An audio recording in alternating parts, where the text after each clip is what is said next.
Morning, I'm Alex Mozet, and we're here on Winner Take All, where we talk about all things tech, monopolies, and how to capture these very valuable network effects. We're going to do a deep dive on Uber versus Lyft quarterly earnings releases. They released their quarterly earnings a couple weeks ago.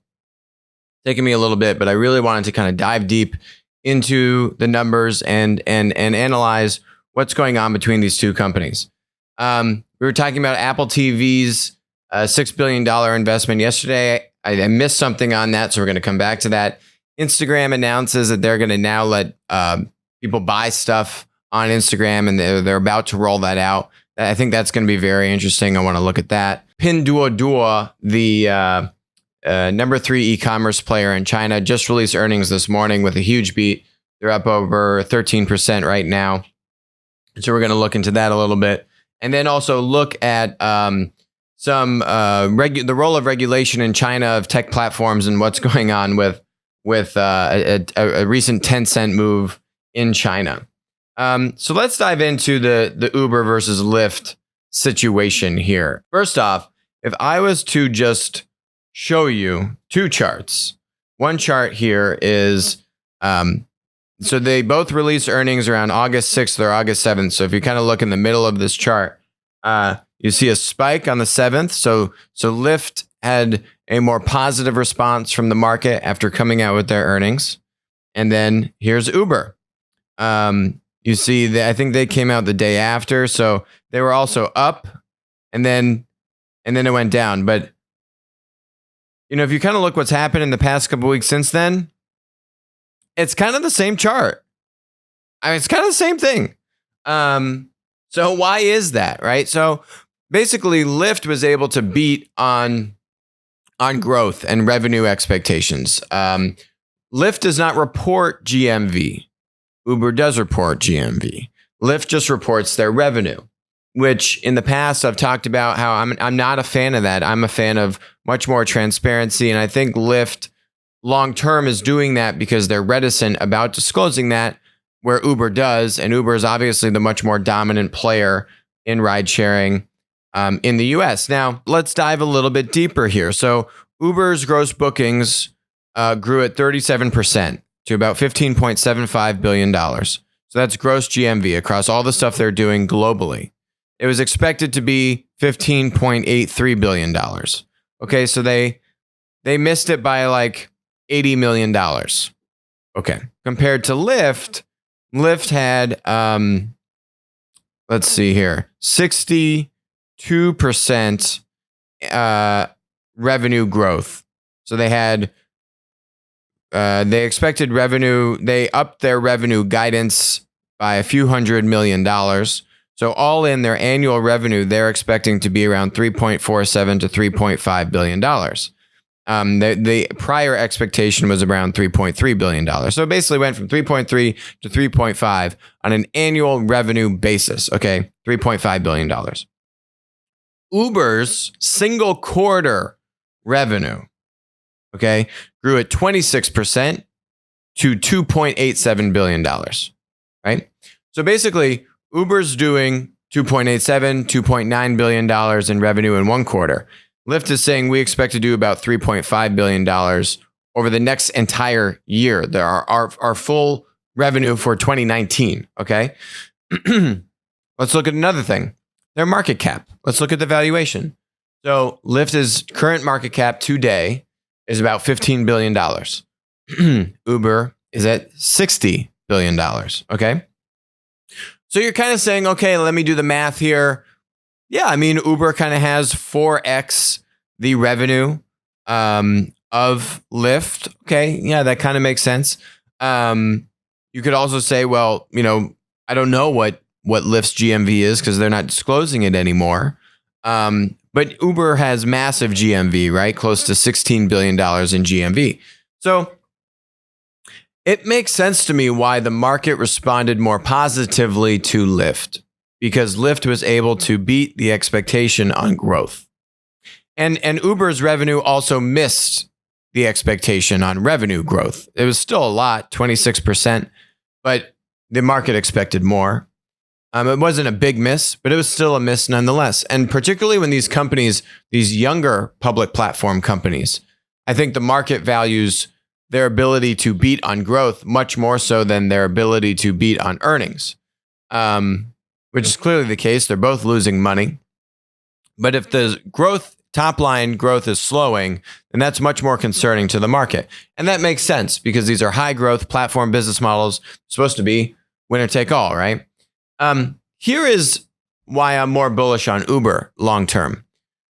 If you just look at where they're at today and you say Uber is worth 4x Lyft, and you say, okay, I don't know, let's say Uber is doing 4x revenue roughly, a little like 3.75x revenue of what Lyft is doing today.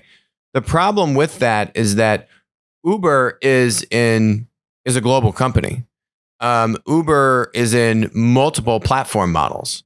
So they're not just in ride sharing in the US. They're in now the food delivery space in the US. They're in food delivery in Europe. They're obviously in ride sharing in Europe. Actually, in their earnings, they just said that they're actually crushing the top 5 cities in Germany.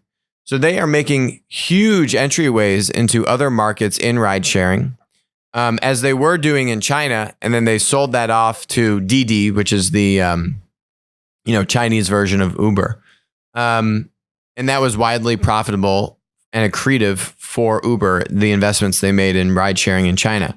So here's the thing: if this is a winner take all market, and you say to yourself, I don't know what the split is going to be in the US on ride sharing, Uber versus Lyft. Let's say the split is conservative. Let's say Lyft and Uber split the market 50-50. And you say, okay, well then if Uber has double the value of Lyft on the ride sharing market, how is Uber justifying a 4x market cap? But the problem is that the market isn't being split 50-50, and Uber actually has a much larger share of ride sharing just in the United States. So let's say they split this thing 70-30, and then you start to layer in the food delivery, and then you start to layer in the fact that they're also in a dominant position in other ride sharing markets internationally. And then you start to line up these numbers and say, is it really just a 4-to-1? Is it just really, the market cap should be 4-to-1 because the revenue is almost 4-to-1? And I don't think so. I think what you see happening here is there's kind of a bifurcation where you have Uber really becoming platform conglomerate status, tech monopoly status. You've got Apple, Amazon, Google, Facebook, Microsoft, FAMGA, right? Absolutely, tech monopolies. Who's the 6th tech monopoly that I think is going to be added to that gang of 5, soon to be gang of 6? I think it's Uber. I think it's UFAMGA. I mean, they are really setting themselves up for long-term domination in multiple platform models on multiple continents. And I don't think that simple calculation is just a 4-to-1 calculation. That doesn't mean that Lyft is undervalued at $15 billion. That's not what I'm saying. I'm just saying between the two, long term, who do I see outperforming where they're valued at today? Lyft could still outperform and still have plenty of upside. But between the two, when I look at how the network effects of this business are being captured and the fragmentation and the lock-in, Uber's talking about Uber Rewards, which we were talking about, right? Uber came out with Uber Rewards months before Lyft. They just have a bigger balance sheet. They're more heavily capitalized. They've got a bigger team. They can execute more quickly with the right management, which I think Dara is an excellent CEO. And now they're getting really tight lock-in on Uber Rewards. The one thing on Uber I'm not as bullish on is honestly Uber Freight. And here is why. It kind of reminds me of when Amazon was trying to get into liquor delivery. And what you tend to see is these platform conglomerates have a huge ability to spin off new platform businesses, right? Every kind of large tech monopoly, UFAMGA, I put Uber in there now, they're basically becoming massive new business incubation engines, right? Google, Amazon, Apple, Facebook, they literally have hundreds of teams all these teams are tasked with doing is start a new platform for me. Take one or both sides of my existing ecosystem, my consumers, my producers, my brand, the value add services. Take these assets and spin out platform businesses. That is what the teams are tasked with. And that's why when you look at how Uber reports their financials, let's pull up this graph here, right? Here is gross bookings. So on a gross bookings basis, they actually had 37% growth, right? Then they break out core platform gross bookings. So this is 15.57 billion. And in this, you see them breaking out ride sharing and Uber Eats, right? This is 15.75 billion. So you've got over $200 million in GMV from just other bets. That's literally what they call this, other bets. I mean, it's kind of amazing. And what are these other bets? Well, it's a series of things, one of which is Uber Freight. Here's the challenge with Uber Freight and the Amazon corollary. When Amazon gets into many new businesses, they kind of like to do things the Amazon way. I want to get into this new platform model, but I don't want to change all the underlying infrastructure and that core transaction of how I connect a consumer with, say, a third-party seller or distributor, right? So the problem for Amazon and liquor was that there's laws and it's regulated, and you can't actually have a take rate.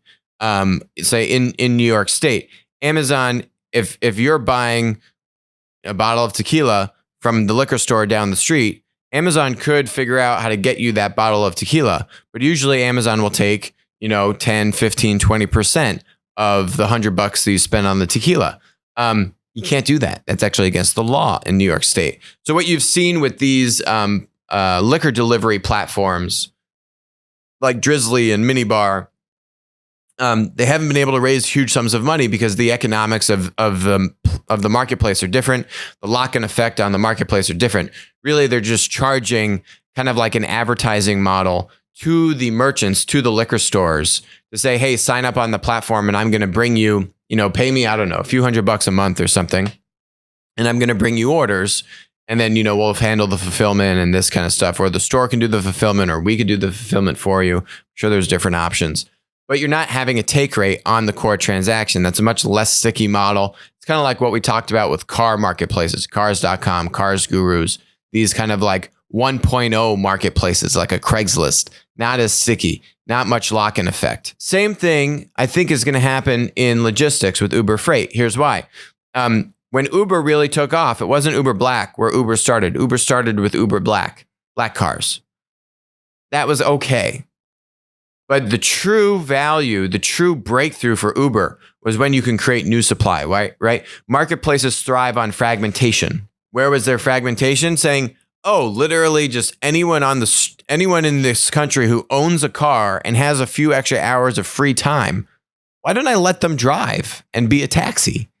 And that was Uber X. And when Uber X came out, they got the hockey stick curve, right? Uber X, not Uber Black, which is where they started.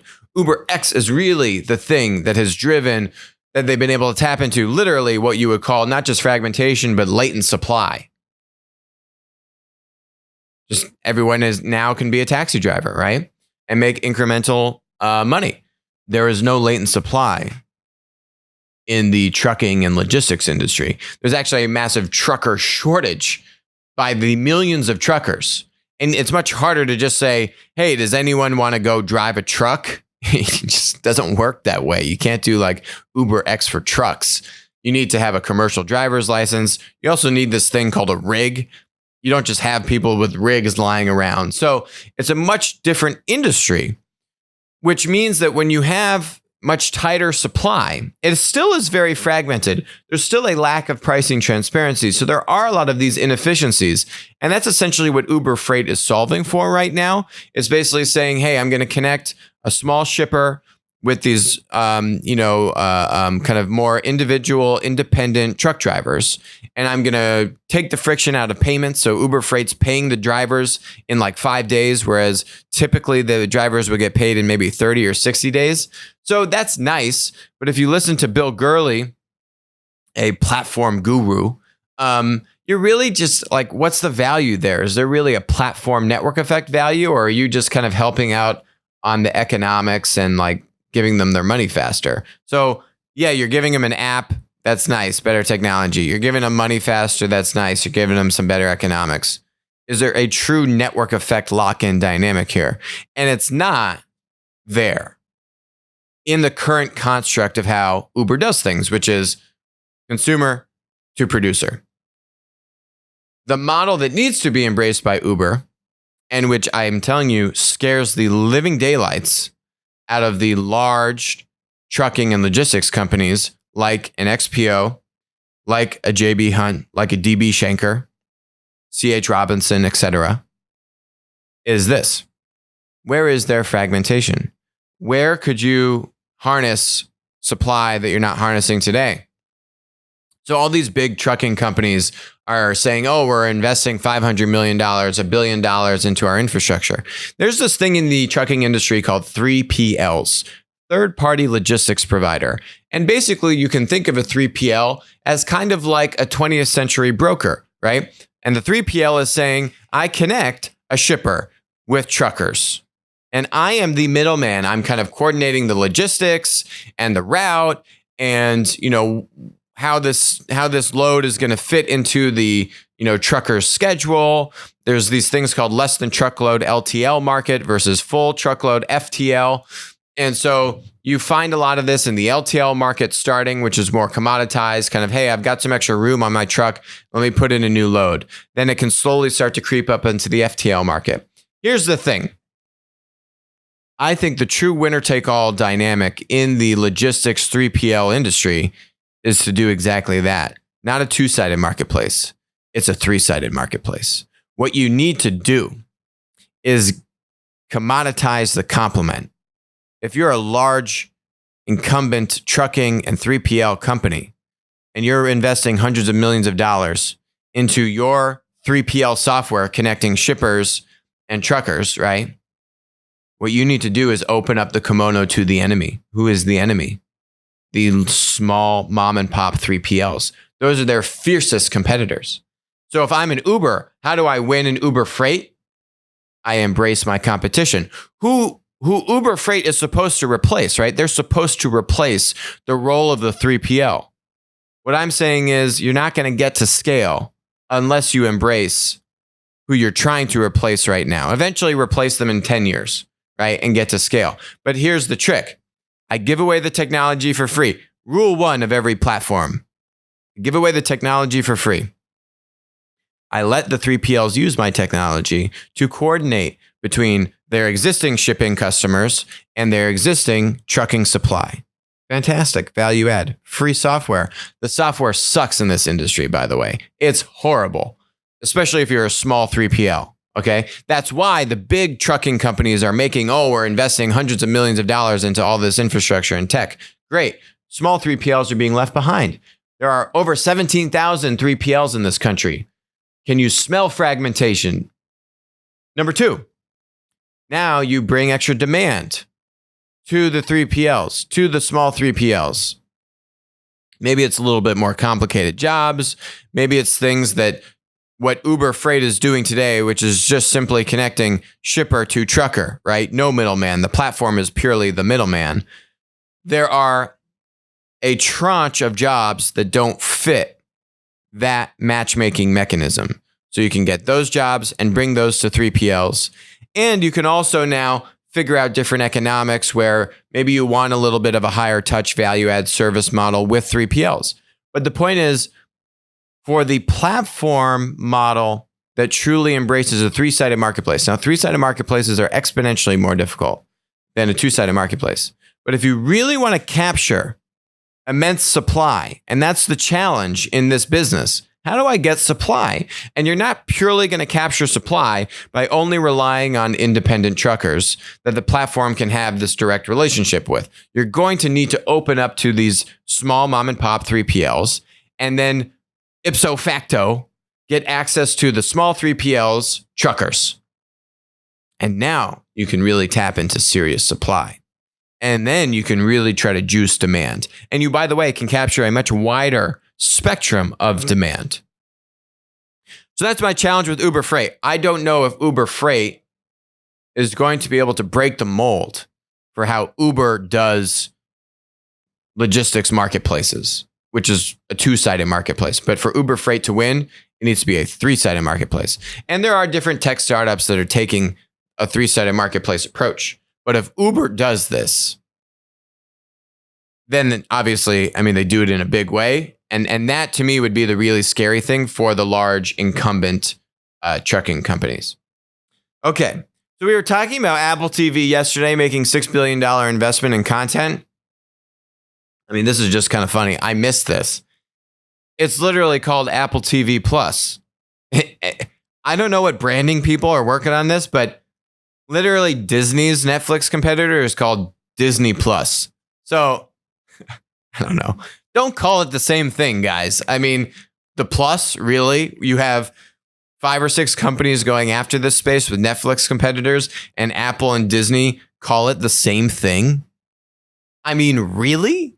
I mean, come on. I mean, get a better name. Okay, that's all I wanted to say on that. So this is cool. Instagram wants hackers to go after its new shopping feature. So what you've kind of seen, like Instagram's been tinkering with this. Instagram platform type is content platform, right? It's a one-to-many. It's a maker model. I post a photo or a video. I want millions and millions and millions of people to like or engage with that single piece of content. This is now going into product marketplace territory. This is this checkout feature. And they've been doing stuff in the past where you could, tag something and buy it. But now what they're doing is they're really tightening that checkout process, because honestly, I mean, I have bought stuff off of stuff I've seen on Instagram, but it's a very clunky process. What Instagram, I think they're doing here is saying, we're going to have a profile for you, Alex. I'm going to store your credit card and payment information. And now you're going to be able to buy products purely within the Instagram experience. Right now, I would need to go to these other websites, enter in my credit card information, create an account, all this kind of stuff. So think about this as just really streamlining this. They've seen a lot of success, even with a very, not broken, but a very kind of arduous checkout process. It's not streamlined as it could nearly be. So now they're streamlining it. And I think this is going to be a very big deal for Instagram's just overall economic profile. And now what you're seeing, here's the cool thing, right? So as I was talking about before, tech monopolies are just massive new platform incubation engines. Not only has Facebook stacked Instagram on top of Facebook's kind of platform conglomerate, now they're stacking a platform type product marketplace on top of Instagram, on top of the kind of like subsidiary content platform. They're stacking platform on top of platform on top of platform. It's a thing of beauty. And I think this is gonna crush.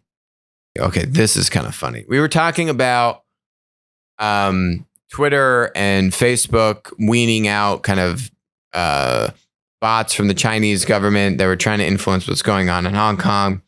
So this is funny. Tencent is a platform company. They're not in Plat because they have OTC status with the US exchanges.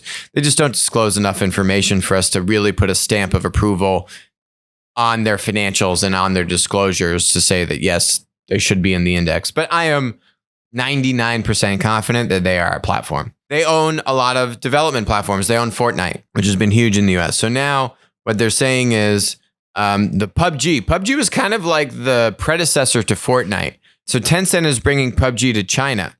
And, the idea, the gaming model is that you basically have like a free for all, and then everyone kills each other, and then there's one person left standing, and that's the winner.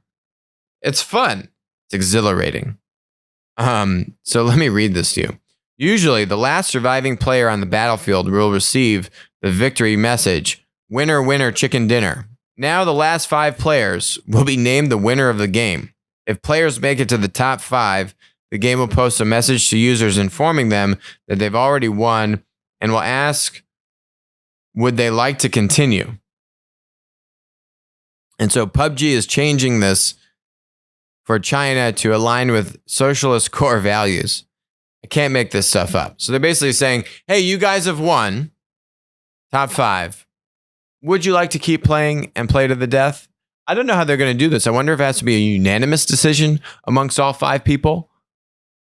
That would kind of be the socialist way, right? Like you couldn't just do a democratic vote. It shouldn't be majority. 3 out of 5 say yes, let's continue. I feel like that could get them into hot water too. I wonder how deep they've really aligned this decision model with the Chinese Communist Party. But this is just one example. And the unfortunate thing with this is, look, platforms are so powerful. They do create so much value for society, for consumers and producers alike, right? Think about all the people, game developers, app developers, content creators. Like, you can literally have a profession to just post stuff on Instagram. I mean, it's awesome. It's not my career path, but it's awesome nonetheless, okay? These things literally were not possible pre-platform. And the list goes on for Amazon and Uber and all these things that are kind of enabling people to be entrepreneurs, enabling people to take more control over their creativity or their income or incremental income or, the platforms are supposed to. Now, some of this can get skewed in the US, and we've talked about this, right? It's supposed to provide a uniform playing field, right? And the cream of the crop rises to the top, right? There's a lot of great value from platforms. And at scale, in the US, even with the tech monopolies, we can see that at the fringes, there are challenges with this.